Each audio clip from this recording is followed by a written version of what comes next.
Head Harjumaa omavalitsuspäeval osalejad! Mul on kahju, et ei saa täna teiega silmast silma kohtuda, aga nii need töökohustused paraku juba on. Mul on hea meel, et olete leidnud võimaluse oma kiiretest graafikutest võtta selle aja, et kokku tulla ja arutleda niivõrd olulistel teemadel. Sel aastal tähistame Eesti omariikluse taastamise 30. aastapäeva. See on ka suurepärane hetk tulevikku koos vaatamiseks. Nagu te teate, on riigil pikaajaline strateegia Eesti 2035. Selles strateegias oleme oma sihtideks seadnud aruka ja teadmisi hindava inimese, koostöömeelse ühiskonna ning uuendusmeelse ja inimkeskse riigi. Selle üheks väljundiks on kohalike omavalitsuste piirkondliku koostöö edendamine. Tahaksingi siinkohal kiita Tallinna Ülikooli ning Rae valla ja Harjumaa omavalitsusasutuste koostööalgatust.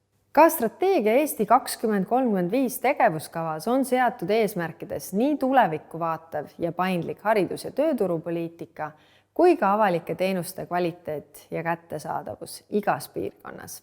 Kohalike omavalitsuste koostöö on oluline mitmes valdkonnas, kuid haridusvaldkond on kindlasti üks oluline prioriteet. Oluline on jätkata põhikoolivõrgu korrastamisega, ka õpetajate puudus on kasvamas, sellega peame ühiselt tegelema. Riigi, ülikoolide ja omavalitsusjuhtide koostöös on meie ülesanne leida ühised lahendused.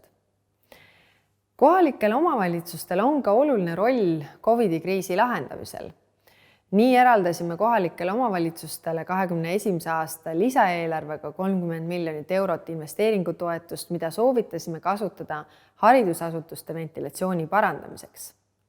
Lisaks oleme eraldanud ka raha selleks, et kohalikud omavalitsused saaksid paremini vaktsineerimist korraldada. Ma loodan, et te seda raha ka aktiivselt nendel eesmärkidel kasutate. Teist on suur abi. Teid on ees ootamas huvitav päev. Soovin teile palju huvitavaid diskussioone ning koostöömeelseid ideid.